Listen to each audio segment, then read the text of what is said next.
The One Piece! The One Piece is real! Can we get much higher? It's a great day here at KEKCast, your true number one One Piece trading card game podcast. I am your host, KEKFILA, and today joining me on episode 8 is our guest Diego, also known as Orange Samurai. How you doing, man? Hey, good. Nice, bright and early for today. Usually wake up later on that, but yep, for anyone, I made it happen. Everyone wanted to know it's the Friday of June 16th around 9 a.m. My time, 11 a.m. his time, you know, really early for East Coast, 11 a.m. Before we jump into anything, I first just want to do a little bit of a sponsorship shout out. KEKCast is sponsored by Loser Dawn. All it is Dawn, but it says Loser on it. You can't play it at official events, but with your friends, it's a great keepsake, especially when you're listening to this podcast, because you know when you're listening to this podcast and you have this insight, you're going to be getting all those dubs and you have to hand out those L's. So, description below. And with that, too, I'll be sending you, Orange Samurai, some of these. I just need your address. Oh, really? To yeah, mail sure. these for free. Oh, thanks. No shipping and handling? No Awesome. shipping and handling. Right? It's so weird hearing you say that and not having this screen come up with the Dawn on the side like I usually when I watch it on the video.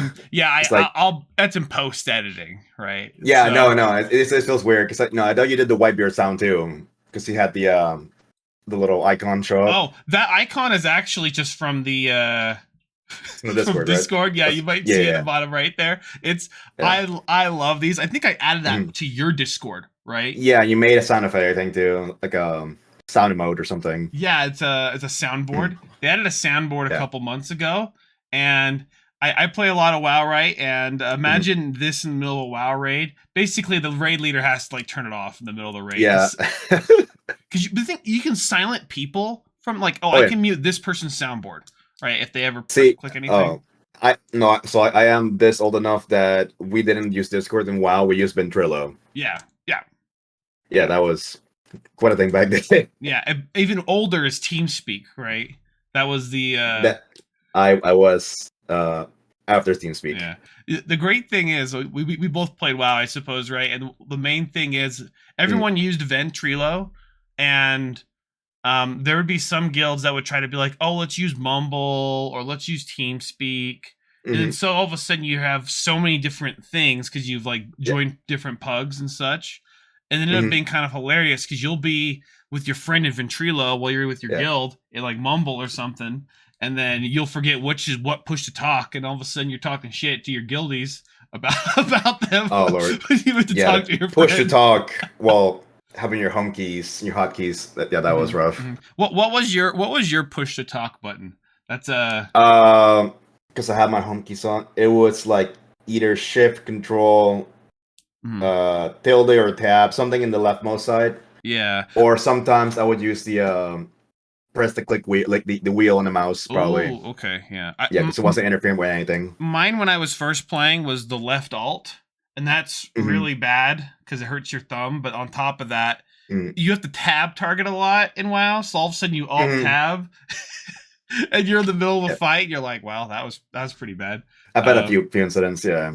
Because my screen was like all full of like the grid of players because it was healbot. So it was like my UI was click the name, and then sometimes I would have to like hard click or press a letter to heal or rest someone. Yeah. I had a big issue though. I couldn't keep quiet. So I now have a system of where I don't actually use push to talk. I use I toggle to mute. So that's a pro strat for anyone trying to play online video games. Toggle to mute instead, and just remember to mute it all the time. That's the main thing. Yeah, because I think some platforms also do like a little sound effect when you toggle back in, so they hear you saying like, "Hey guys." Yeah. Yeah. You know what the great thing is? There's like a meta of soundboards now. It's like the soundboard, but it's just some guy coming into the Discord saying, "Hey, what's up, guys?" Just just get a voice recording of Orange Samurai. How's it going, guys? Like, Lord, is Diego in here? But that's funny. Now, Diego, we're brought to you today. You're a judge, and I know I've known you for a little bit now, since Vegas, at the very least. Vegas, yeah. And we're doing this podcast, and I did want to do a bit of how to get to know you first before we talk about really anything big One Piece, right? And your experiences. I think you have a very unique experience compared to most people, considering that you're a judge, and you were into this game pretty early as a judge as well. And that's how I found your content as well. I think most people did in like deck limited battles. Yeah, the moment this thing got announced, I forgot if it was Facebook or something, and I saw some page share it. And then I was like, boom, what is going on? It was like March something last year. And I saw the YouTube announcement, and it was like no information. And it's like, okay, bookmark. I just kept watching it, and like just they kept revealing more and more cards, mechanics, all that stuff. Oh, okay. So, okay, yeah, we'll definitely jump into all that, but let's get to know you a little bit.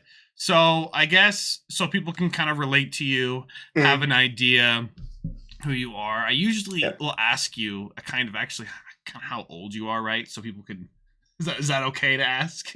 I have a Blockbuster card somewhere in my house. No. So I'm not good at math. I think I'm 34. You think it's 34? Okay, got it. Whatever 89 is. 89. Yeah, that's December. That's 34. So. Yeah, my brother's 32. Okay, sure.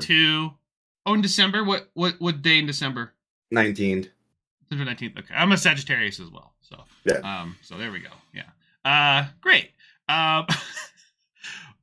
And what other like video games have you played before, like before One Piece? Like what was your like trading card games, or let's talk about video games, and then we'll jump into yeah, so I was very big into Pokemon. As you can tell on the back, I have like all my Game Boy games in there. Game Boy Advance Color, all that stuff. I play some multiplayer games, but I like single player experiences because you can relax and do your own thing. The classic Sony games, God of War, Uncharted, Last of Us.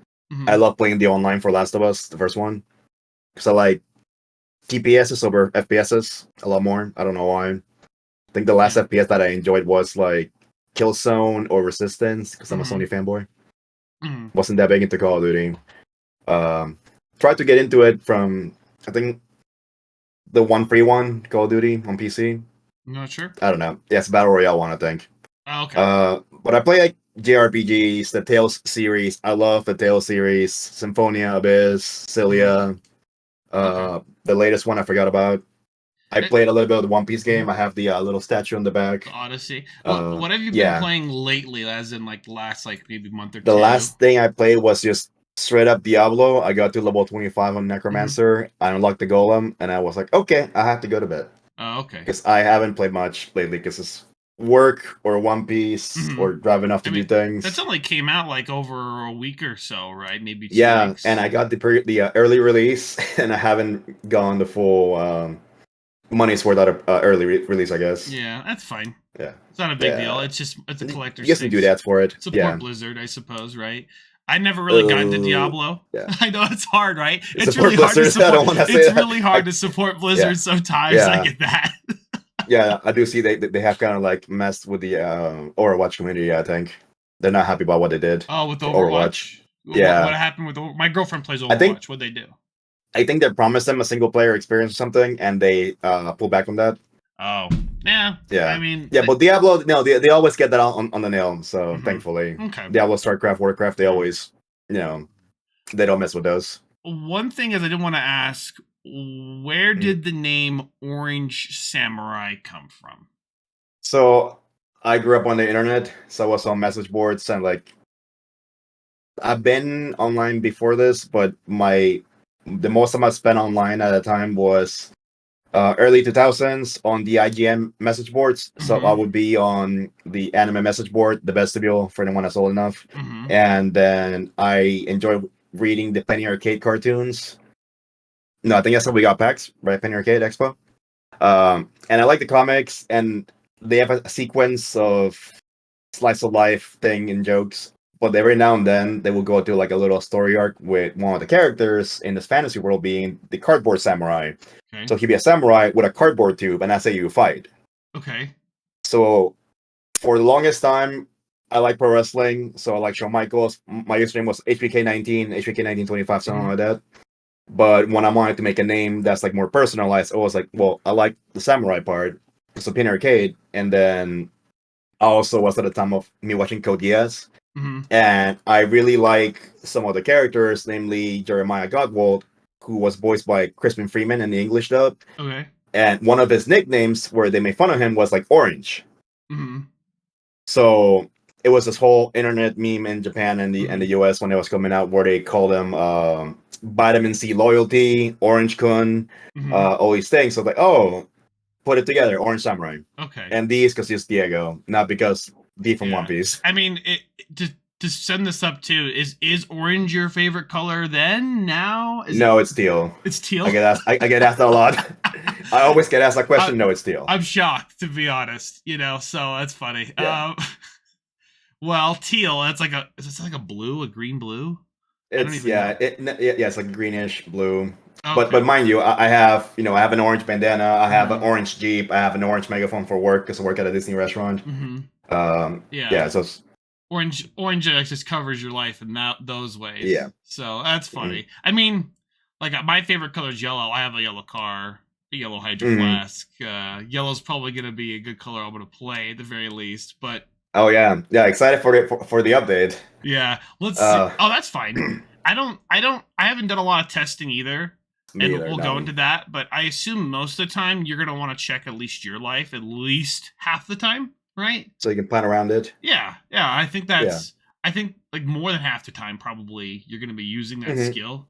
So in the long term of things, how does that really affect things? Not sure, but we could jump. You still get to move up and down, by the way. That was explained further by Ben.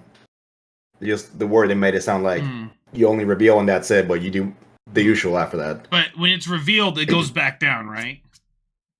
Yes, because it doesn't. It doesn't stay up. I forgot who was the skill that did it. I think it's the Dofi leader skill, where if you get the wrong target, you still keep it up.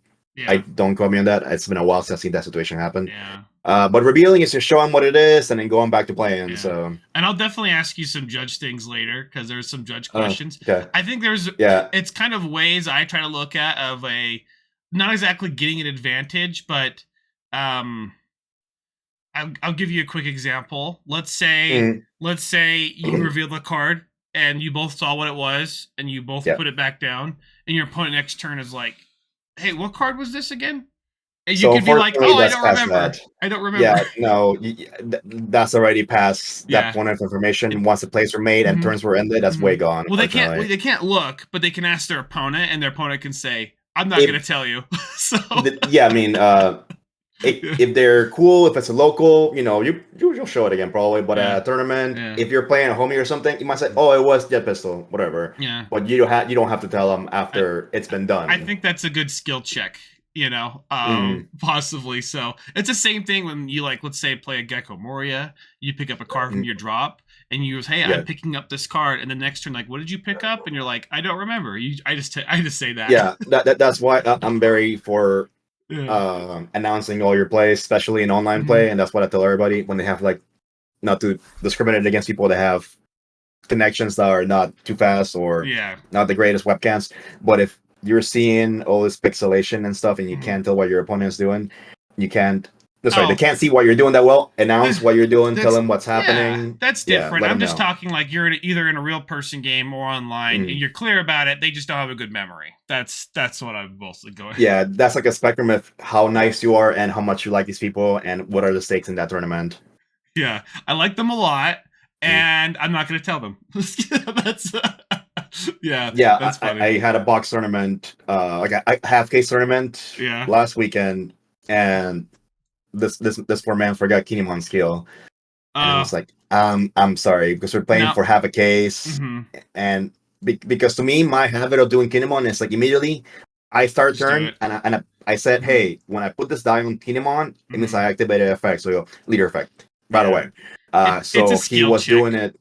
He was doing it. Leader effect drop Risa. It's that can lead to getting forgetting to do it before that happens. So it's unfortunately you're already at 2 characters. My bad. The great thing is that since they made that mistake once, it's very rare they're going to make that again, right? I'll make them all the time. Yeah. Oh, yeah. I don't stop. I don't stop. I don't learn from my own mistakes. No, never, That's never, great. never. I'm glad you had. That's so funny. So let's go into actually card games that you've played before this. You could go into any order you like. I guess you did mostly Yu-Gi-Oh! And was that more recent or a few years ago? No, that was years ago. I stopped. I don't know the exact year, but it was right before Shadows came out is when I stopped playing. But I played Yu-Gi-Oh! Casually, since it's an exception. I had like the original Kaiba Yugi starter deck, all that stuff. I bought all the product, all the tins.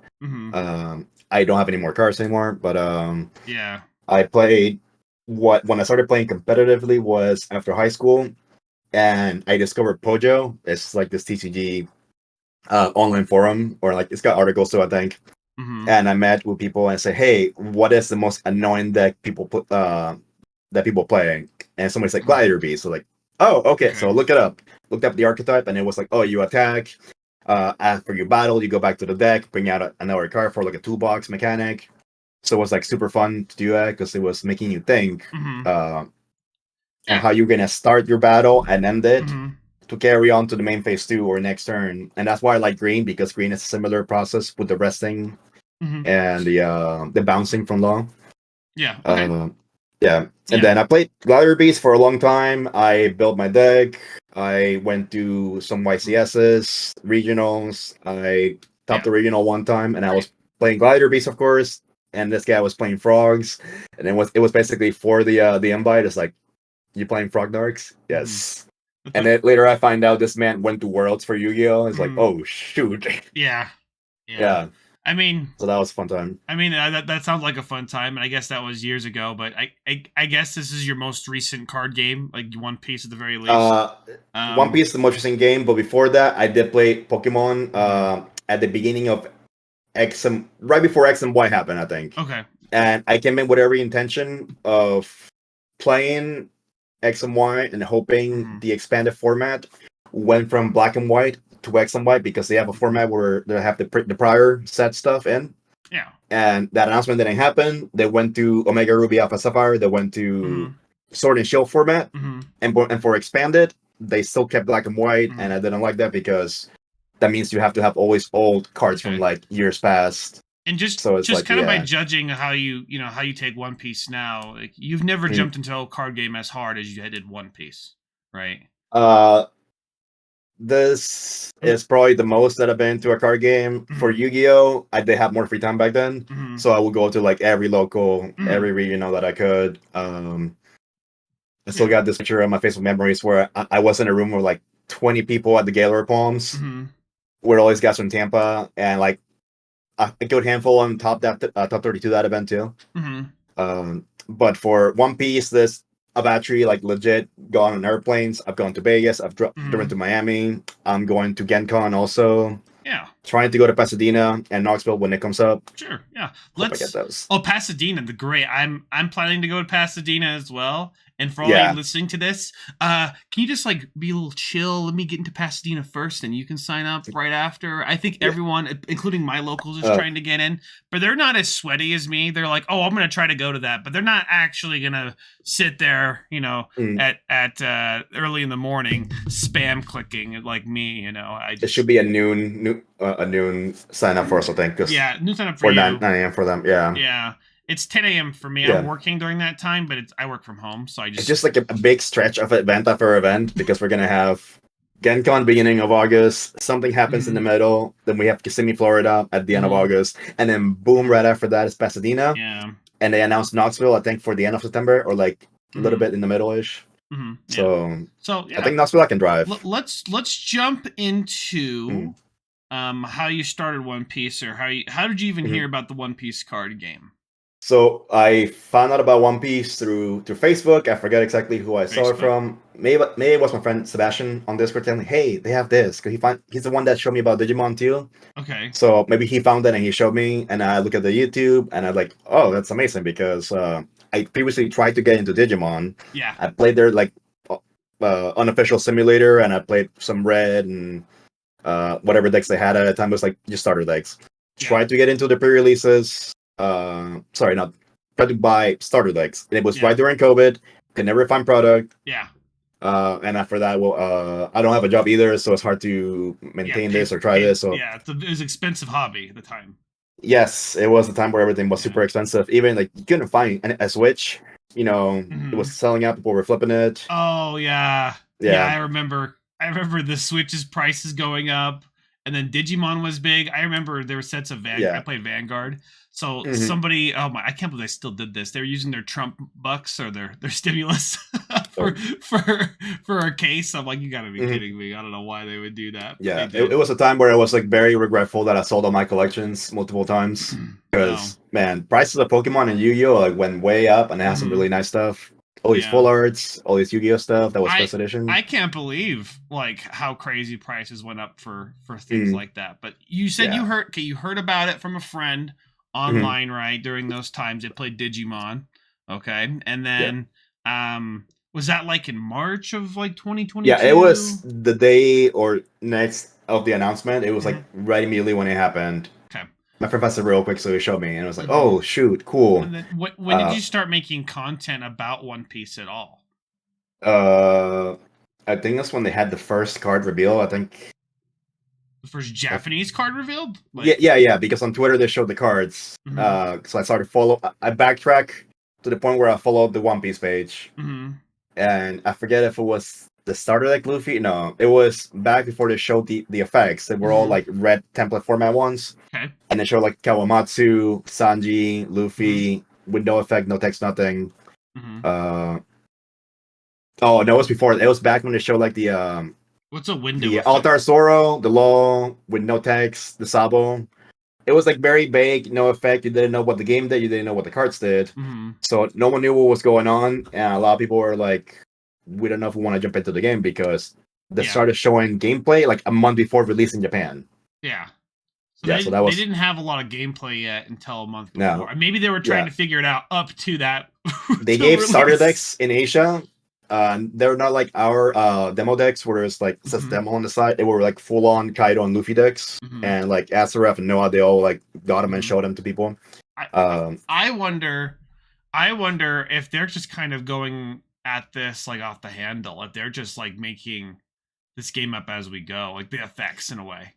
Or if they already had it planned out for months and years at a time. They had some stuff planned. They have to have, but design wise, like in art, they're changing and upgrading because our tournament packs, the sword tournament, volume 1, 2, 3. We're at 2 right now, right? Yeah. So 3 does have holographic winner cards. Yeah, which is something that was for Japan, but not for us. Our first 2 sets were not holo. Yeah. Now our pre-release card, the VV one, is a slightly different background, so it looks better than the Smoker one we had, which was straight up just a stamp. It was boring, you know.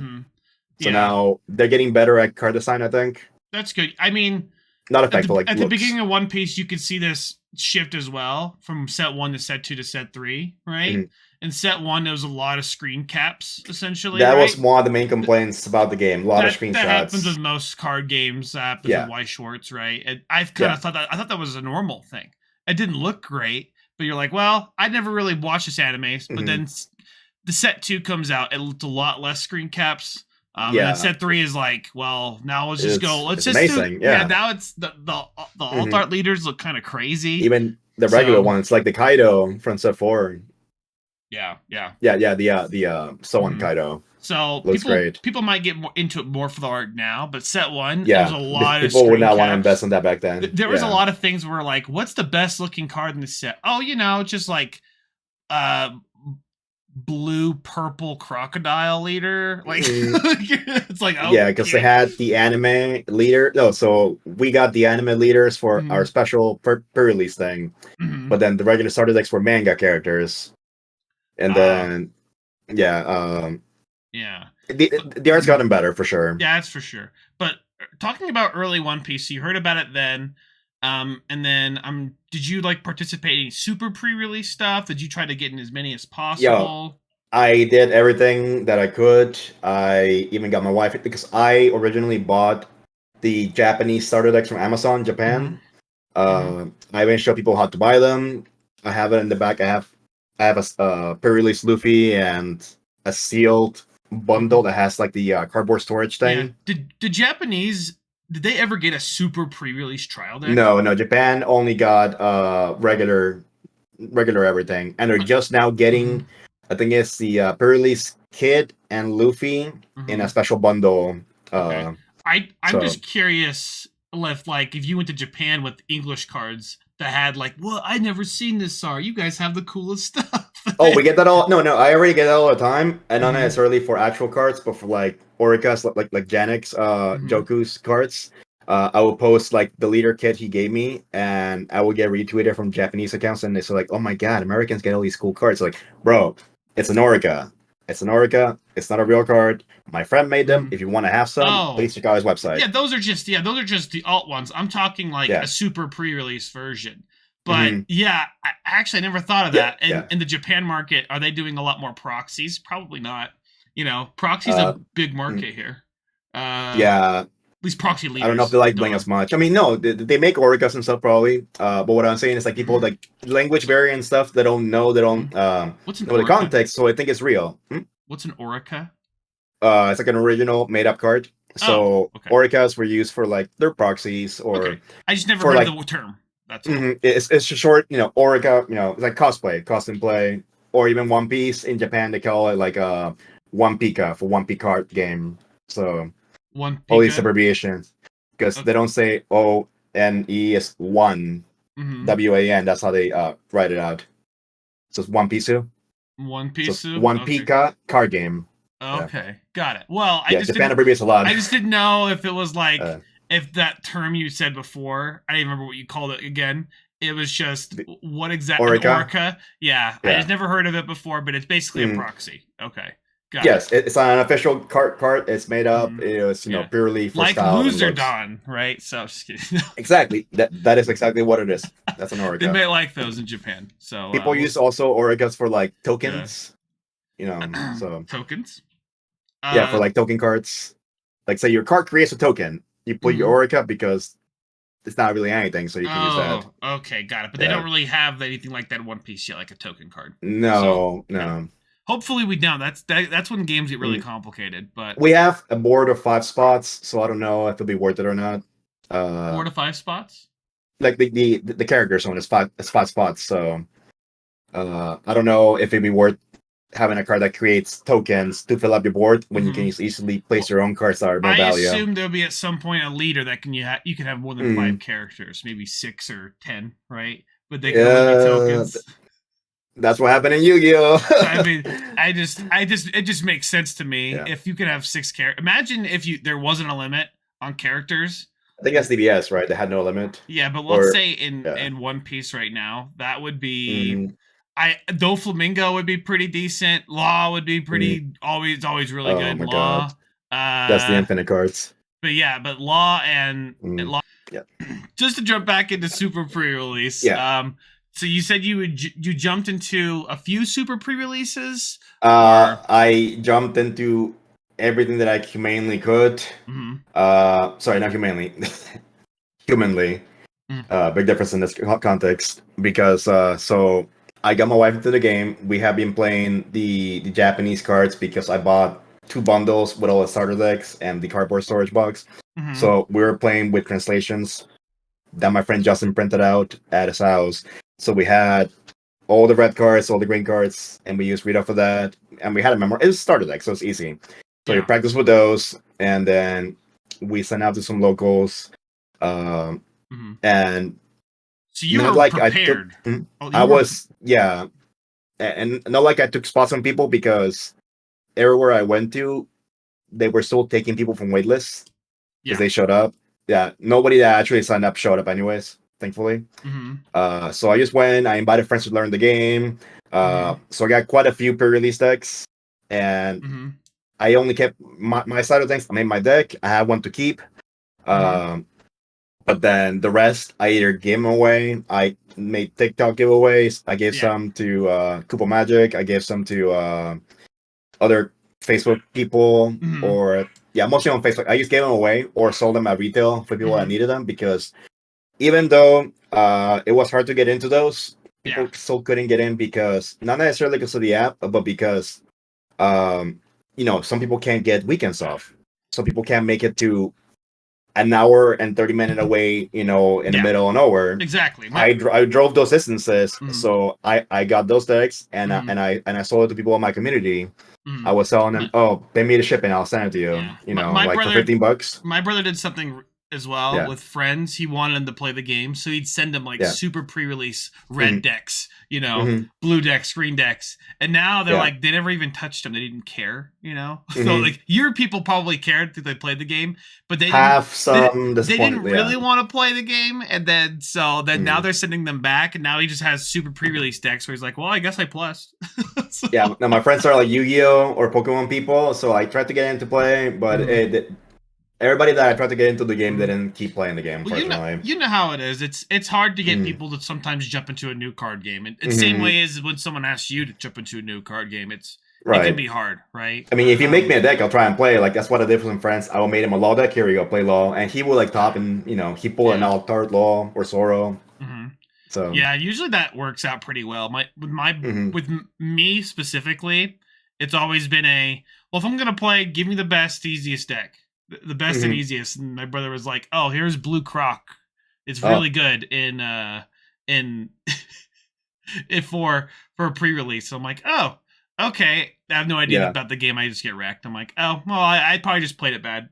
So yeah, Blue Croc was just it hurt to play that because I think it was purple that had a lot of on-play effects, so it wasn't really worth bouncing against purple. Yeah, no, if you bounced their queen, they just loved it. Yeah. When you play against green, they would cry a little bit on whenever you placed a card. So, yeah. Did you have like a meta going into that where you trying to play all of them to have fun or trying to win? It was we did everything by Bandai rules, so we did do till the undefeated in all the events that I went to. So I did try to do the best thing possible. So I did play just Kid every time. That's fine. Yeah, that was good. Yeah, and then with that and super pre-release, I guess most of those tournaments you weren't allowed to like mix, right? You can only do one. No, you could only do the one starter deck straight up. And so you chose the green deck, which was good. I'm sure you had, you knew how to counter. That was my biggest issue. I didn't understand countering too well, right? It's funny because I came from Vanguard. And that's all the game is countering. So you did that, right? And I guess you got at least one pre-release Luffy there, so that worked out at the very least. I don't know if you still. Oh no, I bought it. Oh, you bought it. Oh. Okay. Oh, I bought it for I think 300. That was a great deal. That's a win. That's basically the same as winning. Because it was selling for like 600, I think. But somebody on eBay sold it for like 3. So like, hey, meet you halfway, 350. It's like, sure. It's like okay. Well, I had another chance to go on for 400, but I was being nice. Like, you know what? You hesitated. It's okay. Just have it. And now thinking back, it's like, man, I should have bought that again too. Yeah, it's kind of hard. Back then, I thought the same thing. Yeah. I only ever did one tournament with my brother. He kind of dragged me to one. I was a body for him to buy more trial decks, right? Yeah. And I mean, he needs the money anyway, but it was just funny, right? How that ended up working out. And now I'm like crack addicted to this game, making content, and he's the one just kind of casually maybe playing it every set. But yeah, that's really funny how that ended up working out. And then deck limited battles was a big thing for online. Yeah, that was the first official event, like first big official event, right? And you weren't like a judge yet, like an official Bandai judge, right? Yeah, that didn't happen until January, and the limited battles were September, October, I think. Was it essentially just volunteers that were helping out with PPG? So how did I get into it? It was because they had made an official Discord for judges, and these were already like the Bandai judges, mostly for Digimon. So I asked around, and I found out who the head judge primarily is for PPG, and I asked them, "Hey, do you guys have any openings? I would like to take a shot at doing this." And they're like, they asked me where I'm from. Oh, I'm from Orlando.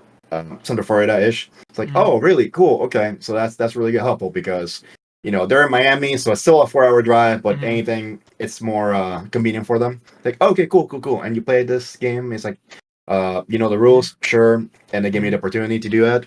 And after that, I just kept working towards that, and then we did our test in January or so. Pretty good. And I guess we'll jump into judging now because that's kind of what we're leading to. We'll jump back into OPO1, OPO2, and then right now in a moment, right? But what? So that was kind of your first steps of somewhat being a judge, right? And then taking that judge test. You just kind of knew somebody and gotten that Discord. I had to reach out and talk to a lot of people to find out, to get to the bottom of who I need to talk to. Mm-hmm. Yeah, and then, but now it's different now. Now it's different. Now it's different. Now it's not who you know exactly, but you have to go on the job board on the Bandai Organizers Play Discord and apply, and then get selected like a regular job interview. So if somebody was to do that right now for an average player, right, to go and be a judge, you said they have to go to where again? The Bandai Organized Play Discord, and Organized all these Play things. Discord.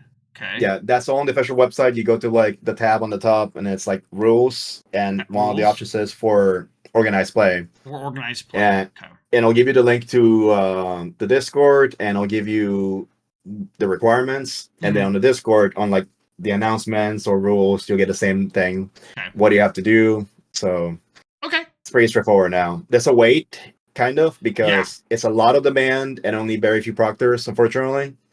So you have to just have patience with it. Okay. And now you're level 1 judge. Could you explain to me the levels of judges and what that even means?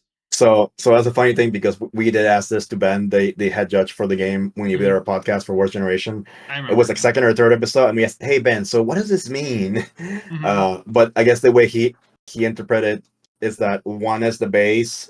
1 is the base. 2 is higher. 2 is higher. But then 0 is like the one above everything, so that's why it's 0. That's why he's level 0. So there's a level 1, 2, and a 0, you're saying? Yes. But we don't have level 2s for One Piece. I think it's only a DBS or Digimon thing maybe right now. Oh, so there's only level 1 judges and a level 0 judge at the moment.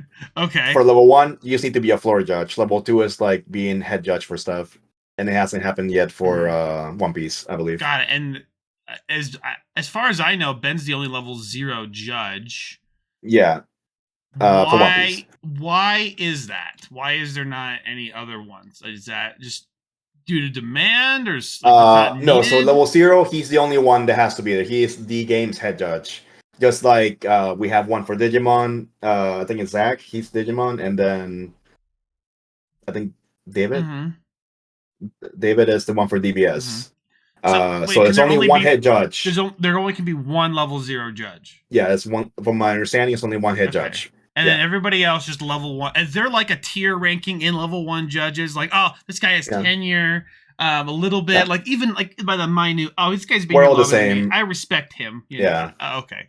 No, we're all the same. I didn't know if there was like subclasses in level 1. Because if there's so many of you, there has to be a way of. I'm not saying, maybe who you go to more, right? That's the only thing. But you're saying it's. I mean, if anything, you should just go to Ben for any big important question, or we have the Discord itself has, all these tabs or places where you can ask questions and get input from everybody. Yeah. So, got it. And I mean, just to go judges aren't like, we don't come to you for feedback on the game, right? That's not something we don't go to. We don't go to like Ben and say, "Hey, can you guys unban boat?" That's not something. No, I don't think they do it. Maybe they asked Ben about feedback about the game, but I think the most feedback Bandai gets from us is just the Google Forms they give us after events. The Google Forms after events. Yeah. That's how you get your word out. Okay. Yeah. If you don't, speak up, Bandai's never gonna know. But for sure, personally, my opinion, because this comes out a lot, all these rants on social media, they're not helpful because a lot of times it's like bait for trolling and arguments. It just goes to the void. Yeah. Right? Yeah. If you have an argument or something, go to Cardass, and they have an email section. It's on the official website also on how to contact them. Cardass, yeah, it's like CARDAAS, and on the official website you can do contact and email them directly. Tell them whatever you want, but I just don't think like flaming or calling out Bandai is gonna do any help. Even being constructive online, on a Facebook post, it's going to the void. You need to do it to the right. Especially because it is in a Facebook group a lot of the times that not everybody can see. Exactly, yeah. And it's just essentially a fan page. It's not enough. It's official Bondi, right? But it's not, it's not like Bondi's looking at this for input, guys. Sorry they about your might, online but signups. it doesn't. Yeah. Okay. Yeah. That's fine, right? I wasn't curious in how they even hear feedback, or even if they do. So they do, but it's through those Google Forms. I know they had. It has to be that, yeah. I know they had one a couple months ago, and I knew people that are personally making multiple. And the big thing is that this game just felt really small at the time, and they're like, you guys need to do things to make the game bigger, right? Because it is bigger. So yeah, that's all. But I feel like now with set 4, it's gone to a point where now we're playing the real game, because I've seen those pie charts of all the decks being represented and played, and it's like it's a whole bunch of different leaders for every color, and it's like, wow, this feels like I'm playing Pokemon or Yu-Gi-Oh! It's like all these different representations. I mean, I'm not sure if that representation is indicative of the fun of the game, right? Because that doesn't just because it's diverse doesn't mean the game is good. But I would say it's probably better than set 3. So that's it's got a bigger pool that people can draw creativity from and make different decks. Whereas before it was just Whitebeard. Yeah, I mean, even then, people might still say it's just Whitebeard because it is a lot of Whitebeard, right? But Whitebeard's a really strong card, so like you. Oh yeah, no, that's why I played, and it's been doing really good. Unfortunately, they're banning both, but I'm glad that the cards aren't being too power crept either, right? A lot of the old set cards, there are some that are like, well, why would I play this? Why would I play that? But as far as the leader cards, it felt like things like Zoro was already like a power crept card, right? Yeah. So when it comes out with new stuff, it was already good to begin with. So yeah. It's just one of the concerns was that like the anniversary collection folders with the Zoro leader in it. There's like, oh, we're gonna get it in July. It's not gonna be relevant by then. It will. Spoiler: people are playing Zoro in set 4 stuff. Yeah. Yeah. I mean, yeah. Honestly, too, and if you guys ever pre-order anything, like any collection thing, if at the very worst, it's at least a good return on investment. My brother bought a bunch of those collection binders. And he has those, but now people are asking for them. And he's like, well, maybe I should sell them. About 10, just to keep them. 10 to keep them, right? That was the max. When all of a sudden they're like 5 times the price of what it is, you might go, well, I might want to. It's like a give and take because it was made to order. So they had time limit on how when people could stop ordering. So they made as many as they got ordered. So if people want them now, it's either people that either missed out or they didn't know. Yeah. Or so I'm sure it'll be at least if it's a $25 thing, it's probably gonna be like at the very least $50, $60. Makes sense, yeah. It could be more. I mean, absolutely. Now I want to jump back into judging, and I want to ask you the two differences between the two, and then on top of that, if you would like to talk about it, compensation, right, for that. And I hope that's okay to talk about, right? You don't have to tell me like, oh, Ben's getting paid stacks, so we're getting paid packs. He's getting paid. The man is not getting paid stacks. I know. For sure. It's just, I will assure you that right now. I'm being silly here, right? But that's so for offline judgings for real life events, right? I did want to ask one main thing because it's about judging. I think a lot of people that want to get into judging, they might be afraid of this. I don't want to spend a lot of money going to X event. Right? Is there any kind of workaround with like compensation for travel, or is it so like in other TOs and games, they do give you a stipend for travel and rooming. Okay. That's TOs. That's what they do for us. For other games, they pay for your room. Like my friend Daniel, he not my One Piece Daniel, he judges Yu-Gi-Oh! So I believe Konami gives him the hotel and stuff. So when he went to Vegas for the YCS in Vegas, he had his room paid for. Okay. So every card game is different on how to do things.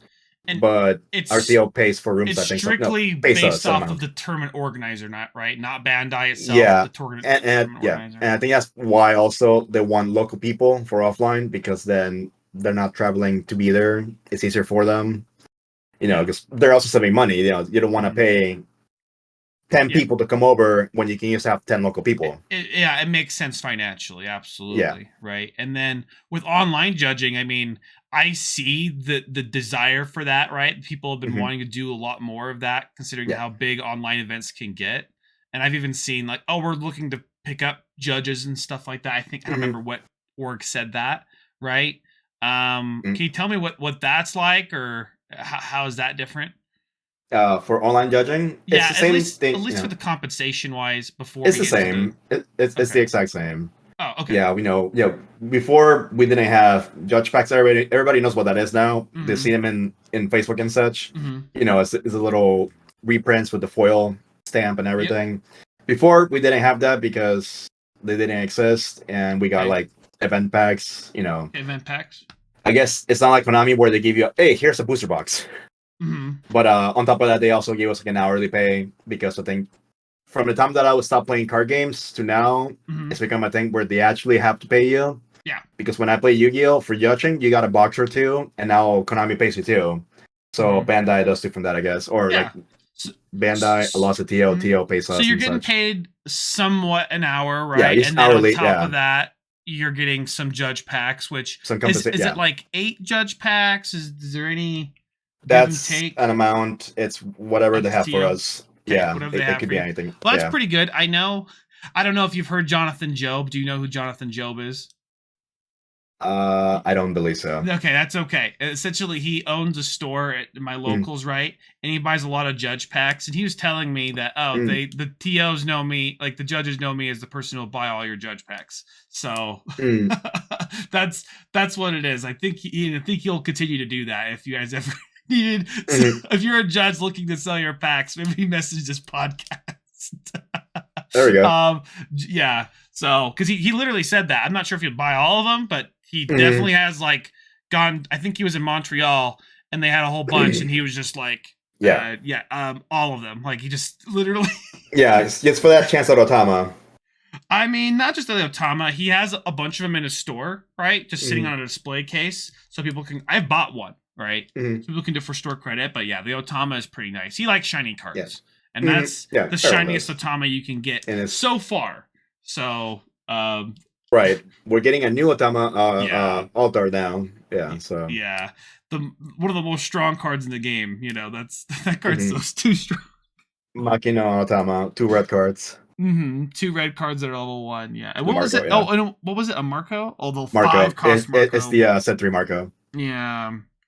You know, thanks, Bond. I appreciate that. But I was kind of confused on that too. That was the Japanese version. I know to side tangent, right? When they do these little collection sets, I've seen that when they have like a Law mat or a Nami mat, and this is like a Luffy mat that's kind of a teal color, right? Yeah.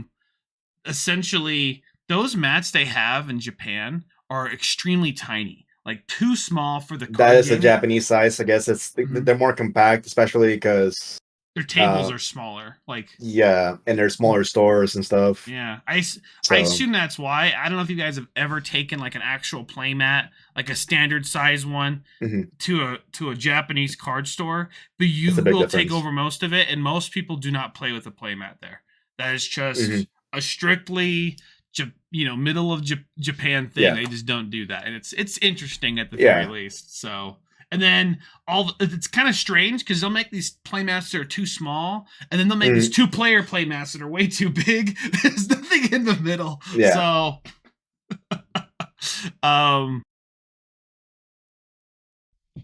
So that's thankfully they have changed the size. I believe the Ace playmat they were selling, we are getting it standard size from what I recollect. Oh, okay. Got it. Yeah, that one should be standard for us, unlike the anniversary one. Okay, like standard normal size. Okay, we'll see how that goes. It should be. So, when it comes to online judging as well, the difference in offline judging, it's a lot easier to get online judging, right? Get you on there. Do you try to get into as much as you can? Do you only work with certain orgs? Yeah, I try to get into whatever I can for either player or this because I like playing the game. I hadn't been playing for a while because I was just judging event after event after event. Yeah. And playing set 1 was fun, but I started playing set 2 a little bit. I was like, green kind of has fallen out of favor, I think. but now I started playing Whitebeard and playing Garrett's list. Like, wow, that 9K Ace, King Do, that 8K Atmos, that's pretty good. It's pretty good. Yeah, Started playing that. Things do things. And yeah, so I was so my I've been question having is, a decent run with that. If you don't get in an online event, do you just get there as a judge? Like it's like almost like a fail safe if you don't get in? No, it depends because I think they plan the staff. No, I'm not sure 100%. They usually plan the staff before the event. Oh, sometimes, really? sometimes not. Yeah. Could you just be like, "Hey, man, sorry, I can't judge today. I'm playing." Yeah, like some people will sign up to play and also then apply to judge and stuff. Okay, got it. And then but, you said you're not playing guarantee tomorrow, right? On the 17th. Yeah, I'm playing tomorrow at the Carta Mágica one. You're playing Garrett Beard, is that right? Yes. Okay. I'm playing Doflamingo. So hopefully there's more Garrett Beards. So yeah, no, I don't like playing Doflamingo. It's a very annoying matchup. Yeah, I also for set 3, I guess you've been working with them on that. I don't know if you're too close to that. I don't know what you're looking at to play for set 3. Maybe just more Beard, right? So at first I kind of wanted to try yellow, but I wasn't sure on what we're gonna do with the whole life mechanic. And it's a whole lot of mumbo jumbo we have to do. So I was like, maybe not for online. Black CP9 could be a thing. Yeah. But it's a lot more thinking and sequencing because you have to time it where like you're not wasting your Rob Lucci restance. Yeah. So red is still straightforward. You know, probably it'd be more consistent red, I think. I'll probably have a version of Doflamingo, right? But it's kind of funny. I work with Will to Win Gaming quite a bit, and he's actually been looking at Blue Croc because Blue Croc is actually doing. I've been seeing that a lot, pretty good. And I'm like, well, what does it suffer against? Well, it's the same thing against Law, like usual, like Blue. But I mean, hopefully there's a lot less Law because Fire Ace is just Fire Fist is just walking around. It really depends because the Japanese meta is just totally different from us. Like we come, like I said before, like we come to the same conclusion, but at a different speed. But now I'm seeing it's like they just play differently altogether. Like Blue Purple Crocodile wasn't a thing in Japan. We started playing it here in Miami, and then boom, it just got up. People were playing it. You know, yeah, it got really. They're trying things differently. Yeah. I picked up Blue Purple Croc because of like one of those tournaments, right? That happened, and then I ended up dropping it because of Law, right? Because Law was just too strong, so I had too big of an issue with that. But that's neither here nor there. Okay, so thinking here, we're talking about judging, right? Online, offline. I guess online judging is a lot more IT involved. I guess it's a lot more round one heavy. So it's PR and IT. Okay. So a lot of people, they're not very familiar with Discord, so they don't know how to get around showing the camera. They don't understand that sometimes your setup or your upload speed may not be able to handle streaming, so you have these instances where you have you know, the skipping and stuff. Yeah. Especially with 512 people in one Discord. And the million questions that people ask, my opponent no-showed. And it's, or when do I turn in my deck list? How do I submit? But a lot of the things they have happening are on the announcements of that Discord. And like example, PPG, every time when it's time in the round, they'll put it on the announcement. Every time when 5 minutes pass, where you can declare yourself the winner because you had a no-show, you don't have to say my opponent no-showed. You are being told 5 minutes after, you can now go ahead and do so. And it's usually BCP, RK9, or whichever it is. Yeah, you don't have to... The unfortunate thing is, you know, we're playing with card game players, and I'm sure you've known this before. People don't read cards, so why would That's why I have the meme. Rules? Yeah, I think the last time I did this was at Top Cut, where we did online judging, and it was a million questions. And then I made a meme where like they tapped the sign for The Simpsons. Yeah. And it was like, read the announcements. Yeah, you're right. Yeah, something like that. Yeah. And then as far as offline judging, it just seems to be more walking around and people just yell judge. Oh yeah, it's a lot of walking. I think I'm a server, so I had a lot of steps, like say in the holidays, Thanksgiving, Christmas. I had more steps at the Miami Treasure Cup, the first one we did, than I ever did anywhere else. and it was like very hot. It was. I have been in that room before for Otaku Fest, a convention, and I believe that was the same room they had for this rave, and it was just super hot. There was no airflow, and then having 500 people there plus was just way too much. I was sweating it out. Yeah, that doesn't sound like fun. That's definitely. Yeah. I mean, I was applying deodorant every hour because I was just dying. Yeah. I'm sure people have had issues with, like, they go to their locals and it's hot, right? I've been to a local and it's like they had no AC. But we had that recently at the Half Case tournament. I try to stay away from those locals. Usually it's a reason. There's one I have to bring a jacket to. The KEKFILA, they have like a nice AC, and so I had to bring a jacket because it gets too cold there, which isn't a bad thing, by the way. It's it's just funny, the difference in that. But yeah, it's kind of hard to get the AC in the big room like that. But it just depends on where you're at. Like for example, we went to Vegas and that didn't feel hot, right? But it's a convention. That one was not bad. Yeah, that was a nice big convention center. Yeah. Oh, February was nice. That was great. Being outside at night, and then so was people. My friends didn't like this, but at Peoria, it was like I think below 30s at one point, and it was like raining, snowing ish. And I was putting gas, and I'm like here in shorts, putting gas. Everyone's freezing their ass off, and they're running into the store to get stuff and going back in running. I'm like putting gas. Yeah, I love this. I mean, it's definitely one thing when you're used to the heat, right? Yeah. That you want to like deal with. You're okay with dealing with snow. And I live in Utah, to give you a reference, and we have very snowy winters, and then we have very hot summers. What I mean by very hot, like 100 degrees in the summer at the very most. We have about that same too. We've been having 90 right now. Well, ours is dry, not humid. So yours is probably even worse, right? In that way. Not to like brag, like, oh, yours is worse. Yours is probably worse, right? It's not a contest. Sure. Yeah, it's not a contest, but ours, our winters, we have snowy winters, right? Yeah. So, at the end of the time, I'm always thinking the middle of the winter that I'm glad it's not middle of summer because it gets a little too hot for car travel. That's my issue. So. Yeah, my biggest concern is just like carts getting warped and stuff. With heat and humidity. Yeah, because I actually left my deck box in my car for like 2 weeks, and I had recently gotten a manga ace, and I didn't bring my binder. So I was like, well, I don't have a top loader. Put it in deck box. So I'm playing this entire time.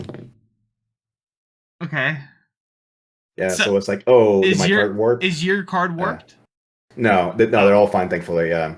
Okay, I thought this was gonna be like some horror story. No, but I do have like some bulk, like this set too. Yeah, but my set ones are a little warped now because I have like the bulk in the back over here. I have that same card on my desk for some reason, like no reason at all. So, yeah. I mean, I'm sure everyone's left a card in their car before, and it's warped, right? So that's so funny. Okay, so offline judging, just a lot of moving around, right? And I mean, a lot of walking. You did Miami offline. Did you do anything else offline? I did Miami, Peoria. Oh, you did judge Peoria. Okay. Yes, and I was asked if I wanted to go to Texas, but I said no because traveling is like a 4-day weekend for me, and it's like missing time and stuff. Yeah. So I have to like probably leave on a Friday and then or Thursday, and then get home on Monday. Yeah. It has to be really worth it for you, right? No, I would have done it, and it would have been great because it was a big group of us going from our core group, so that was awesome. It's just that my other friend was the head judge that day for PPG on the online regional Fisher Cup. So I was like, oh no, I'll stay. I'll save money this way too. So I stayed and judged the online event instead. Yeah, no, that makes sense. Why would you do that if you could do? That's so funny. It also was Mother's Day. It was during Mother's Day, so it was like, I'm not gonna get able to get that off. Yeah, I was in that weekend one for online, so I didn't go to Texas because of that. So, I didn't want to go spend money on travel either, but okay. Yeah. Got it. So basically, the main thing is they may pay you per hour. They may pay you packs. They don't compensate for travel at the moment. Is that right? It depends. Every organizer will specify what's happening with that. Okay. Like example, Top Cut did give us something for travel and expenses. Mm-hmm. But I don't know what other people do. Okay, got it. Yeah. And then Not that I care. I just follow my own anyway. Just so. to ask you a few more judging questions before we jump between you and the game itself, right? I did want to ask, and maybe you don't know exactly why, maybe I should ask a TO about this. Why online doesn't have any top cut whatsoever, and what's kind of stopping that? That was a very surprising thing for me, because I only found that out when I started playing the game, and I asked my friend Gary, he's like, hey, so wait, we don't top cut? It's like, no, just undefeated. It's like, okay. Yeah, that is the first game that I played where they only played till the undefeated. For 512 people, I could just see how it's a little interesting, and I don't know. I just want a reason why, right? Rather than anything, because I think most players that got, let's say, they went X and 1, and they get 9th place or 10th place, and they don't get a Luffy card, they might be a little sad, be like, well, I wish it was top cut. I bet you the other 7 people... Yeah, but a whole new chance. Yeah. Yeah, because it's just chance at that point, right? We don't get to really choose our opponents. And, half the time, sometimes the person who got first place might end up losing one of the 2 rounds. They're not actually first place. It's just what it is. That doesn't mean they're not good. Obviously, they went undefeated, right? But I don't know why it isn't, because especially that's an online thing. If there was like a 10-minute bio break, quick deck checks, and then top 16 just plays it, right? Even if it was best happened of 1. in person, because the first few core or play TCG ones, I think it was core, Long Beach, that was and 1 day. Texas were 1-day events, so it was like 11 p.m. things. Yeah, so those were long days. I understand that when you're at a live event, why you would want to do it in a 2-day, for sure, right? But you're online, you're at home. It's a little bit easier to manage. Especially the fact that you're not really paying for, an event center or accommodations like that. Right. Yeah. So I think... I don't know. It's just... It'd be cool. I think... the setup of the company, I guess. Well, the thing is, none of them have it. So you think one of them would have said something, which they probably have. It just, for some reason, isn't. And that'd be pretty cool. That's all. I think Top Cut games, it's a whole different level. And I think this game could be... I personally think it'd be really awesome. Make your deck so best of 1 isn't so punishing, right? If there was like a bigger top cut, like top 32, top 64, right? Depending on how many entries you have. Yeah, because like with Yu-Gi-Oh, it was a bigger, it was like top 32, I think, for day 2 and stuff like that, or even more if it was a bigger event. It was like 1,000 people tournaments. But I mean, we were playing 500 people tournaments, so I guess it prorates to 16, I guess. I think, makes sense. I just think it'd be cool. And I mean, some people say top 16's already, pretty... I mean, I've been in a lot of tournaments where top 8, I thought that was a little ridiculous, right? Like, why is it so low? But I think that'd be a really cool change to at least try it out, right? Maybe in future formats, because I see Bandai, and they try to make things better. A lot of people have that tunnel vision that they're not doing anything, but they are. They're having way more events. All the time. I mean, the game's only been out for literally 6 months. Kind of hard to judge it. Yeah, right? Compared to a 20-year-old game. So, like, 100%. right now we have so much coming up. We have GenCon, Kissimmee, Pasadena, Knoxville, some other ones. All the European ones, which they didn't have any before. Now they have, like, Italy, Germany, France. They have way more events here and there, plus the online ones. So it's definitely improving. So we're getting there on availability of events, I think. For nationals. Do you have a guess where it will most likely be? I don't have an answer to where it's going to be at, but I can only assume it's going to be either in the West Coast, California, or Texas, personally. West Coast. I think Texas would be cool. I think it's going to be in that. Everyone prays it's in Las Vegas, right? Because not that again. It's cheaper. Well, I'm not saying to the same convention center, right? Not that we're not going to a con. Like, let's not do that. But I'm thinking that would just be cool to do in Las Vegas because it's cheap to travel to Vegas. I think they did that for BSS. I think that's what they had, like, their first big event at Vegas. That would be really welcoming. If it is somewhere in California, California is just really expensive for people, right? Yes. Texas is like kind of starting to become like that as well, but it's just the problem is Vegas is almost too cheap, right? And it ends up being pretty good. In my opinion. that's gonna depend on the TO that takes care of that. Yeah. I don't know who's gonna be doing it because they have like 4 main TOs for One Piece: Top Cut, PPG, Core, and Play TCG. So no, it's really funny. It's one of those. Almost every guest I have on here has been to that Las Vegas event, the very exclusive 256 player. That's where I met Will in person. Yeah, because I met him through TikTok, and then it's like, hey, Diego. It's like, oh, Will, hi, nice to meet you. Yeah, I didn't meet Will there, funny enough, but he did go there, right? Yeah. Apparently, Saucy was there as well. He got top 16. Oh, did he? Playing Doflamingo back then. Yes, yeah. I think I remember. Yes, because I was watching and seeing my friend Jeff play because he got second there. Yeah, I remember. Yeah, and then I met you there, right? Yeah, and then that was a very unique venue, and that was probably it was fun, but there was the worst experience ever that there was a rave right next to us. Like that was extremely loud, and just put your headphones on, turn it up to a 10, play your favorite song right now, and then try to play One Piece. That is what that game was. So that to me it didn't really bother me. I don't think I had any issues with the place itself because I was just so into playing. I was more or less just pissed off that I kept playing against Red, and it was like Ben Beckman after Ben Beckman after Rush Luffy after there was Jet a lot after of Jet Red. Pistol. It was so much Red that Green was not the play. Yeah, it was crazy. A lot of my people from my locals brought Red as well, right? Yeah, and I knew there was going to be a lot of Red. That's why I played Doflamingo. But then I ended up losing like first round against the Red, and I'm like, oh, what the heck? Why did I even bring this deck? Because we sat next to each other on like round 4 or 5 or something. Round 4. And it was and so you're playing Dofi, and this guy lays 2 shanks on you. It's like, ooh, and I.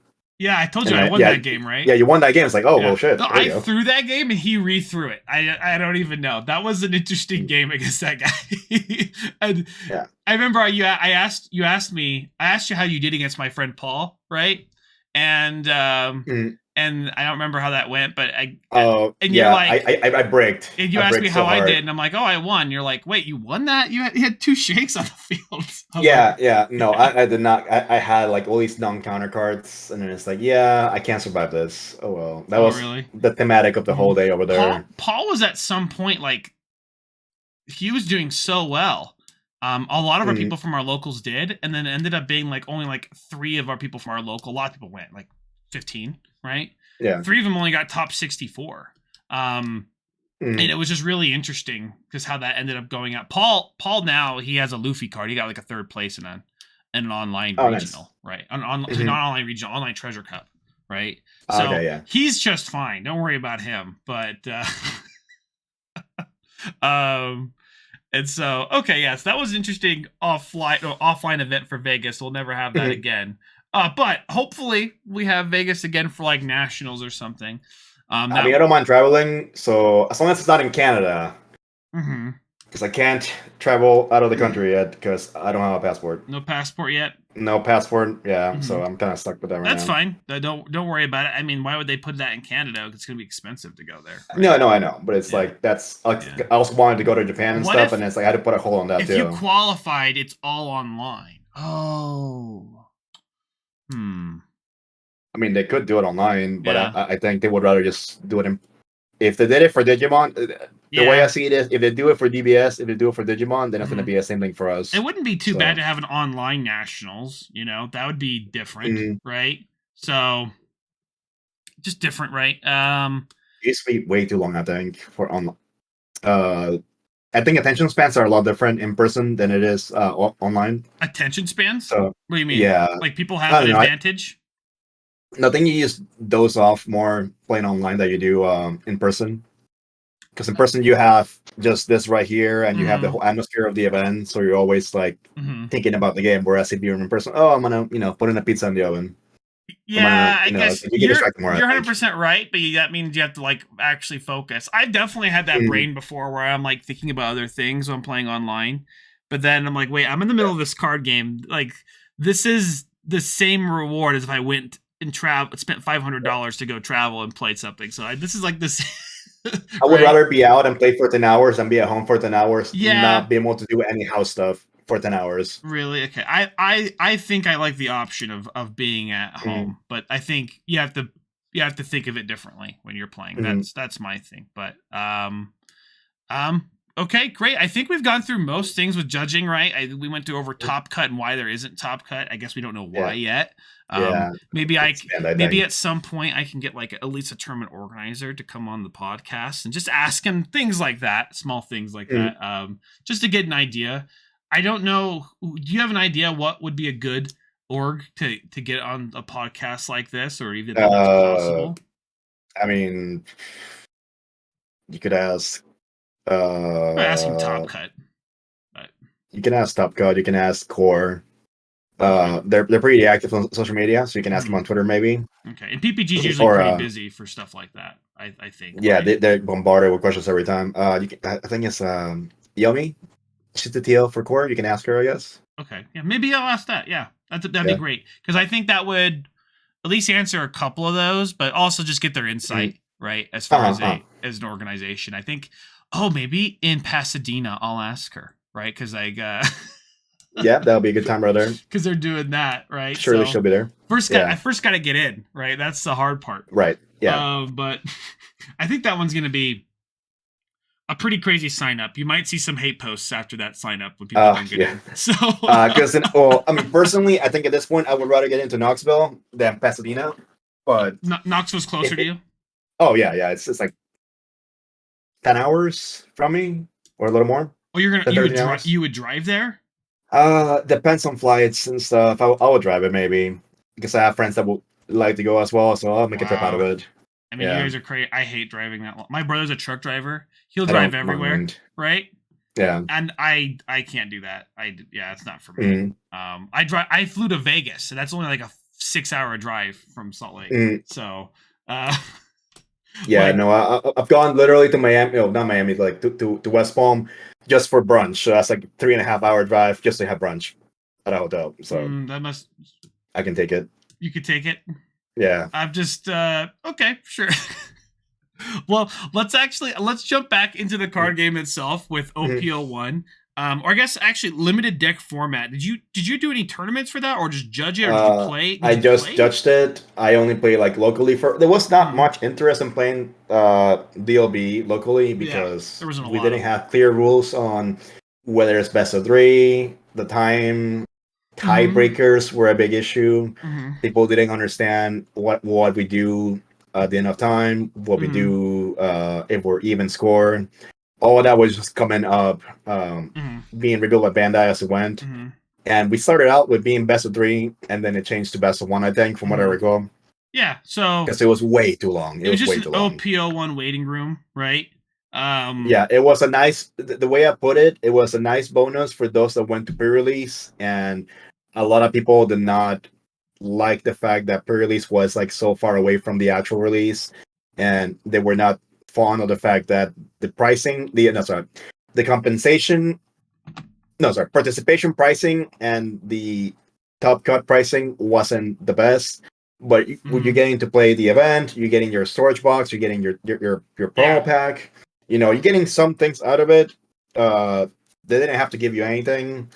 And the main winners were first and second. Those are the Luffy card ones. Yeah. So everything else gets like a storage box. Yeah. Promo packs. I mean, at the time, going to the tournament and buying pre-release decks for very cheap was the prize, right?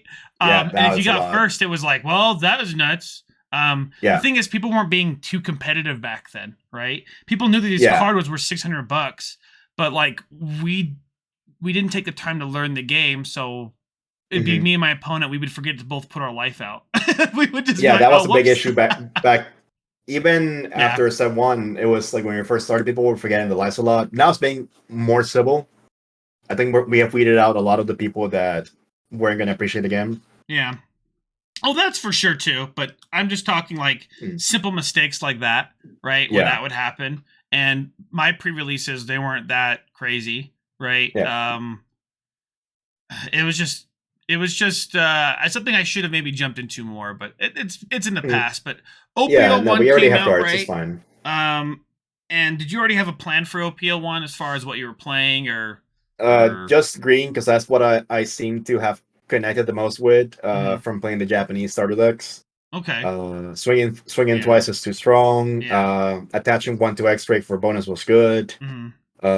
Blocker K was good. You know, so Got it. And then it felt like a good deck. I like blue also too. I mean, green was probably the best deck in OPO1, right? So it's definitely it definitely was but not just in fine. not in limited battles. So it was definitely purple or blue. Definitely. I think. Well, that was the weird meta thing. In limited battles, purple was definitely super strong.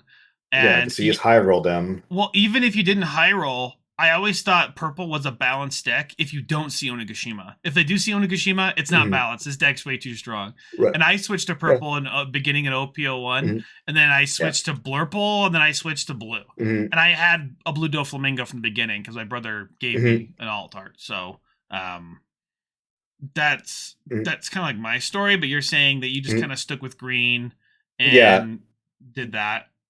Yeah, like I played green the most. I played a little bit of Zoro, and now I'm playing Newgate. Got it. And by green, I played Kid and then Kinemon. Tried Kid, but I like Kinemon better than Kid right now. Yeah, I mean, it feels faster. Did you got into Garrett Beard? I guess Newgate, mostly Garrett Beard. Did you get into Garrett Beard before? I mean, Newgate before Garrett Beard was a thing. I didn't know their decks. I didn't know they were playing the same deck until during the event. Until Peoria. Yeah, because we all flew together and everything. I hadn't know they were playing the same exact deck, and then I saw it like, they both got top 16. They both got top 16. Evan lost top 16 to the one loss he had on Swiss. And I don't think he had a lot of practice with that deck either, right? But also it was just bad luck. He got crushed at the end because this man, he's super cool guy. I forgot his name, but he's awesome. He had it was 1-1, and he it was gonna be like the last few turns. I think he had Odin already on board, and then when like Toki, he had enough for a Punk Gibson. It's like, and Evan only had like I think a Newgate and an Ace and a Bista, I think. So that wasn't gonna be enough. So that hurt him, and it's when you see, mathematically speaking, you can't get over this. Yeah, when you see 3 Tokis in a row, it's gonna be a little hard to get over that. Also, event counter, it was too much. And then Garrett, he won his top 16, and I think he lost to Ty. But on top 8. I mean, I can't remember who was your other friend. Is it Trevor? No, Trevor is our producer. Okay, there's Trevor, but the other person who played Garrett Beard. That I don't know what Trevor played. That same day, who got top 16 with it was just Evan and Garrett. Evan, thank you. Evan, sorry, yeah. Thank you, Evan. So Evan, my thing was, I thought maybe he just recently picked the deck up and practiced it a whole bunch with. It depends, because he's good at playing card games, so in his red, so you don't really need to know a whole lot more. And he already played 8 to 9 rounds the day before, so that's enough practice, I think. Okay. Just the fact that he went X-1, and I think he lost. I mean, early on too. Prior to him going X-1, right? I don't remember what he said about it, right? But I just remember that he said, I didn't have a ton of practice with the deck, but the deck's good at the time. Yes, right. He did say, he's a good card game player. It was a great event for us, because the last round tables, it was literally Garrett being undefeated in Swiss, Evan being X1, and our other friend Sagar being X1 too, playing Dofi. So that was really cool to see, like the 3 locals from us being in the top 3 tables at the end of Swiss. So that was nice. Yeah. I remember seeing that too on live stream. So and also your post. So that was pretty good. But now you're playing a bit of that, right? And when did you start playing that? Like a few weeks ago? I started playing it over 3 weeks ago, because it's just, I didn't have any events to go to, and it's like, well, might as well try this before it goes out. So I tried it. It's like, wow, this is really strong, because it's really good. Playing against Whitebeard Paris and Botus is super annoying to get over, and it's like very oppressive. You can't get over these things, and if you try to, they have all this counter power. So it's like, well, at least if you're yourself playing Whitebeard, you're kind of like even-ish. So I guess the worst matchup is like the mirror, where you have to race to getting Marco first. Yeah, exactly. Yeah. yeah, so I played that, and I started just like doing decent at locals. Was having pretty good matches, and I would only lose to like inexperience or like not sequencing things right. And then I went to a double map tournament, and I had to give my deck to Evan because he forgot his, and I played Kinemon, and I did okay. It's just that I played against Evan, and it's like, well, I can't get over these things. And at one point, I think I had Odin, and so it wasn't enough to get over things. So it's like, well, okay, yeah. But after that, I did play Garrett Beard. I got X1 on a set 1 box tournament, and also I won X1 at this half case tournament for set 2. Great. Yeah.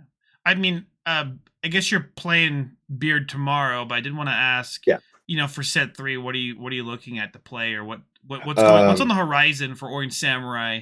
As far as I don't play enough because I have my full-time job and everything. So I think for right now, I'm just gonna transition into playing the ESO and maybe getting Batch or something. Basically, just keeping Whitebeard. Yeah, because it's a bigger body. Okay. Yeah, so maybe that. I have to see. I will just like see a Japanese deck list and like go from there, or see what Garrett's playing. See what Garrett's playing. That's always a good thing to do, right? What would Garrett do in this situation? Yeah, because he helps me a lot too. Yeah, I mean, it's good. You guys have that good local scene there, I suppose, right? It's I mean, I think every place is hyper competitive, right? No place is, we're not competitive here. We don't want to win. Right now it's the people are goofing around playing different decks because it's the end of the format anyways. Yeah. So I did want to ask as well about content creation for you. I guess a lot of it is you just, helping a bit with the podcast that they have as well. And I don't know exactly who runs or who works that in the back, right? Because I know you were on that, and I'm like, are you just a guest on there? Are you hosting this? I know you post a lot about it. So that was Garrett's idea to make a podcast at first, and he's the one that came up with a name. And then, so basically, it's Garrett and I and Evan, and then our friend Trevor, who is producer. So he's the one that cuts and edits the videos, makes the thumbnails now. Yeah. And then with that, when it comes to, making these videos and what you're doing, is it mostly based around news? Like, I know that you just retweet everything and post everything, which people they can go to one place to view deck profiles or deck lists and things like that. But I guess, are you continuing to do that? Like, what do you have any like ideas as far as that? It's been getting a little stale with deck lists right now for set 2 because the way it is, it's Whitebeard or Law sometimes. But hopefully, once we have new cards and more diversity, I'm gonna have more people give me deck lists. I'm gonna post more things about my local scene too, because they do look forward to seeing what deck top in Florida kind of thing. Okay. Because we do have a pretty good number of people playing. But I just absolutely. whatever news I see, I post it because it might come from a press release, it might come from Twitter or whatever. But a lot of people always tell me some people don't even know how the game even works, but they follow my page. Yeah. And it's like, well, if you see it through me, at least you'll get to find out. Yeah. Okay. Yeah. Yeah, because I mean, I guess yours is more of a you just post everything, right? In a way, and then that ends up working out just fine.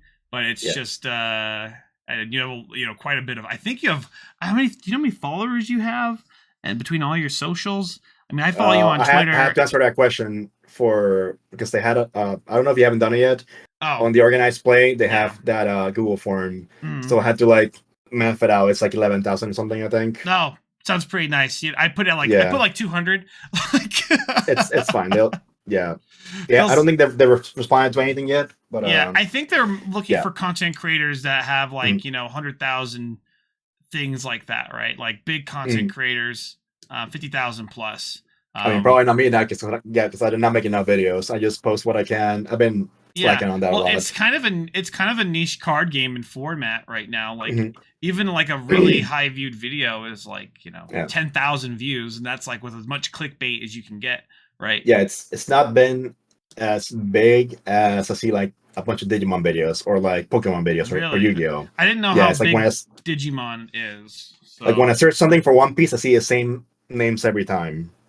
So yeah, but I mean, the game's only been out for 6 months. We'll see how that goes. But hopefully yeah. I can keep doing podcasts like this and just have. I'm trying to get more know the people rather than the card game, and so I'll try to dive into every single thing with you. Oh no, I'm loving this because this is like I don't like to give too much insight on gameplay and stuff because I myself I'm just a player that That's fine. doesn't have a ton of experience. So it's like I don't want to guide people the wrong way and tell them, oh, this is good, this is bad, Sure. and then I get roasted. So speaking about experiences and how I am is much better for me. Yeah, it's good. Yeah. And that's the thing I want to focus on too. I have some good players in my, in my podcast, right? Like really, really high esteemed players. But I almost try not to ask them too many technical questions about the card game. Just because like I'm mostly here to get to know them and what's going on, not the intricacies of all that, because they can go look at their content, right, and see exactly what they're doing, right? Yeah, what they want to do. People like what you're doing because it's different from what they normally see. They get to know a lot more about their favorite content creator, for example. Yeah. So that's a different format. Yeah. Side events. Okay, this is a huge one. Definitely something I need to talk to a TO about. Okay, because I feel like most players have an issue when it comes to doing side events at live events, right? On offline events, right? Okay. Essentially, number one, it's hard or impossible to sign up for a side event. Essentially, you have to like get out of the tournament on like the third or fourth on the main tournament to even get into a side event. And I've seen that. Yeah, so there's things like that, right? Where well, what if I go like, well, if I'm like 6-2, and I have one more game, I might get into Top Cut, possibly, right? And I don't want to drop out there just so I can get into a side event tomorrow. That's kind of ridiculous, right? And I don't understand. Is it the pricing for side events we're worried about? Is it just is there like a different format we're looking at? Like I don't even think a pricing is even too necessary. I think that promos would be cool, but for most card games I've played in the past, generally what ends up being a good idea is a side event is just like you play a card game and something happens, almost like a bingo chart, and you go up to them and say, hey, I did this, and they'll say, okay, cool, here's a card, right? That'd be fun. That the very worst, just people get to play the game, because even like a side event, let's say they do like a mini tournament for a chopper, right? If you go X1, you're just out. And so imagine traveling all the way to Texas. I had a friend, he traveled all the way to Vegas, got into the side event for the second day, won the first game, lost the second game. That's it. That was his whole trip, right? For that's a lot of events, and a lot of side events are very unforgiving with losses. You have to go undefeated because like the pots are like 16 people, so there is no loser bracket, at least in the formats that I played in. Even in Yu-Gi-Oh, when I was playing, I think it was at YCS Miami, like in the 2010s, and it was I think it was an invite, and it was it's only one, so you have to win. So it depends on the pricing available, but sometimes they do give out top 4 standings, top 8 standings pricing. I think for PPG when they had the chopper, they gave it out to the top 4 or top 1, and top 4 get like event packs and stuff. I think the main thing is, though, for side events, I feel like if there was to forget about pricing, right? At the very least, people just want to play games, right?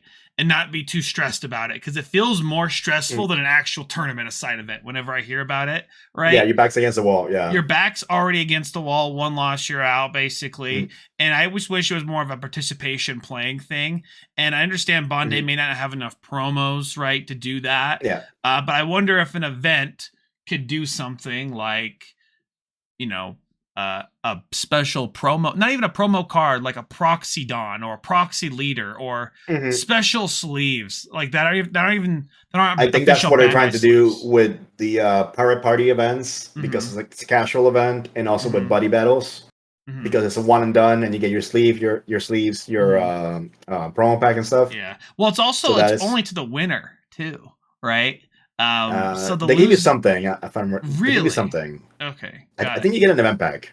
I think. Okay, got it. I mean, You the have thing to, is, I think. it also I'm not sure, costs money to get into side events too. Mhm. And I mean, I guess I'm just used to Vanguard. They didn't even charge for entry, so that's a little too ridiculous, right? Where it's absolutely free, right? Mhm. But I just wish there was something more to do if you're not in the tournament. That's all it is, right? Right. Essentially, And we're just standing that's, around. We can't even watch the card games. We can't even like go stand near people and watch a game. and that's one thing I tell people when they travel and they didn't get into an event. It's if you can't make a trip out of it, unfortunately, don't come. Don't for Vegas. Your friend was fortunate to get in because at first they were not letting anyone do side events unless they were registered to the main event. Yeah, they had an array around it. They had to sign up for Dragon Ball. DBS. Yeah, that was the workaround. You're right. Yeah. And they asked me if I wanted to play it. Just like, do you want to play? You want to play? It's like, no, I don't want to play Dragon Ball. Because they kept asking me. He signed up for Dragon Ball. Yeah. Right. And then he got into the side event for One Piece. Right. And which was bizarre. Right. But I couldn't sign up for the side event. Right. Because I'm in the main event. Yeah. Right. So. Right. Yeah. I think it was 2 winners for that one. My friend Fern was one of the winners for that side event for Chopper. Yeah, and it ends up being like that's almost a bigger deal than like getting a Chopper. It was like six something rounds undefeated. It's not, that's hard. It's not easy. It's hard. And he was playing LOL too, so that was really funny. I beat him in a casual game earlier that day. Just playing. I think he bricked pretty hard, right? Oh my god! And I'm like, that's Fern. And then he ended up winning that. The guy with the beanie, right? Beanie and glasses. Yeah. Fern. We did a test game just because I was having a hard time against Law, but like he just bricked really hard. And I'm like, yeah, well, I guess I'll win against Law if they don't see a Bonnie or a 5-cost Law. So that's, but that was OPO1. So okay, yeah. Yeah, it's different now. Yeah, so I wish they just did a little bit more with side events or just made it a little bit more fun, it's like, in a way. I feel like they could do more. Well, at Miami, we had a bunch of side events, and it was like as soon as a pot filled out, boom, new tournament. Yeah.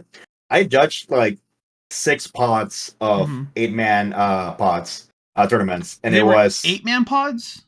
Yeah, so they were 8s, and it was just 4 finals, 3 rounds. So it's like a local. So they just did right. Yeah, and it was just constant, nonstop. Well, they did top 16 and the 2v2s. Sorry, 3v3. But the way they did it for pricing was they had all this array of stuff, and you get points, like 1,000 points participating. Second place was like 2,000. First place was 4,000. Okay. And they have pre-release decks. They have play mats. They have decks. It's like sleeves. An arcade. Basically, so yeah, you're getting pricing. Yeah, so that was the thing that Pro Play Games did. That was really nice. That would be awesome. So people would just sign up, and just farm the points. Yeah, but for like official pricing, I feel like they just should give more event packs and just do event pack tournaments or something. I like store credit. If they just had store credit for that specific thing, that guys, if you're an org, right? And you're going to another org sting to be a vendor. If you can host your own little side tournaments, side events, and then like you're right, first and second get points, and they can go and basically spend those points only at that store. Yeah, that was a pretty cool idea. That sounds freaking awesome, right? And that's at least one way, especially if the tournament's only 3 rounds. Right? Yeah. Then you can go sign up for another one. And you can do 4 tournaments or 5 tournaments in a day. It will say if you always go X1. Yeah, it was several. But it also helps that PPG is a store and a TO, but not everybody is. Like Top Cut is not a store, neither is Play TCG. Only Core and PPG are, so it's different for them. Yeah, but that's the main thing. There are a lot of vendors out there that aren't even. Like, no, when we went to Vegas, PPG was the vendor. So yeah, so. I think that sounds pretty cool. All they need is a little bit of the space. It might be easier on day 2 on most of these events. Yeah, that's what we had it on day 2. Day 1, they were on a separate room, I think. Yeah. So yeah, that sounds awesome because the thing is, if people go and they don't, I think if they don't get into the main event, if they have an idea they can do side events, like a lot of them, they would be okay. Yeah, that was a nice thing. It almost sounds like fun not to do main events, just do side events. Like people do that for different card games. They just go and do side events. Yeah, that's what they do at other card games too. But like I said, don't just fly in hopes you're gonna get in the wait list. Don't just fly in hopes that you're gonna get into side events, because you never know. You might waste a flight, and unless you have plans to do something outside the menu, I wouldn't waste money. Thematically speaking, dang, that could be a cash cow if you're just doing side events all day, because people are willing to pay. You know, it's not really the issue isn't money. It's the issue is just, is anyone filling the pot? Yeah, filling it up, which people will absolutely do, especially for things like play mats or. That was nice. Like plushies, play mats, these toys, decks, pre-release decks. Yeah, they had a lot. Loser Dawn. Just kidding. So it could be. Possibly. All right. Hey, well, I think we've covered quite a bit here, right? I wish we can go longer, but I don't really know exactly what to talk about. This is why sometimes I bring a third guest, but I'm glad I got to know you a bit better. But did you want to have any shout outs or where we can find your content at all? Well, some people know Orange Samurai ID. I am on Facebook, YouTube, Twitter, TikTok, Instagram, on every platform. So you can't take my name. Also on Twitch, but I don't Twitch stream anymore. And so I'm doing that, and I do like news and like product releases, some tournament reports, and whatever I can find. But also I have my friends at the Worst Generation, where we do a weekly-ish podcast. We're doing season 2 starting next week. We're going to talk about the pre-release stuff. We're hoping to try and get the thing for like tier list maker. We want to do that. I think that'd be cool. A tier list maker for tier list maker is the website, and then like tier list. No, not for pre-release, but for like what we think is going to be the tiers for set 3, for example. Oh, okay. So we kind of want to do that. Sure. Have more like draft or like sealed tournaments matches that we do. Like I did one with Evan the other night, and we already posted it. Yeah. Oh, that was fun. I was telling this is gonna look so staged, the fact that I misplayed, and I legit misplayed a few times, and that's why he won with Sanji. That was fun because we shuffled the packs, and then I got the Newgate leader and the Kusans. It's like, oh, great. But for shoutouts, you already mentioned the same people that we all know each other. Cross, Will, also yourself. Yeah. There's a bunch of people that I know at this point. I know too many. They're all cool. I love talking to them. Me and him in person. Is there anything you think? Is there anybody you can think of that you think should try to jump onto this podcast? Like, or I should have as a guest? Have you asked Max from Moonman? Or I've never even heard of that person. Oh yeah. So they recently did a whole tournament in New York. They're from New York. Max, Moonman, and Anthony Weber. They're from up north. They have their own YouTube channel, the Moonman. They also invited me to their first podcast. And we discussed like set 2 cards back at the time. Okay. You can ask them. You can ask Just Sai. I can't pronounce it properly, but he was a commentator for a PPG online event, and he also commentates for Karta as well because they're like in the area. So Josai? Just Sai. I'll show you the thing. Okay, got it. I'll show you the username. The Moonmen. Okay. The Moonmen. Yeah. Or if you want to try, you can also ask Asaraf if you want to talk. If you have Asaraf, the time frame. Asaraf, yeah, he is like one of the big One Piece YouTubers. He is like, you can ask Asaraf. I'll show you on Twitter. You're opening up my world a little too much, maybe. He's from Southeast Asia. He was one of the first big One Piece YouTubers. Okay. You can ask Hibiki, who does this gameplay betas on YouTube. Someone told me to do like Amaranth or Pokimane as a joke. Those they go straight to the spam filter, I think. If you ask them. That was just really funny. Like, wow, these guests are hype because I've already had some pretty good things, but I'll keep that in mind, right? I'll have to look at their profiles and ask them. I haven't even heard of them, right? So I'll send you some links so you can see them and ask them. Maybe they can help you out. Awesome. Yeah. Appreciate it. Well, you guys can always find his link in the bio as well, down below. I'll put mine down below as well. You can watch this on Spotify or Apple Podcast.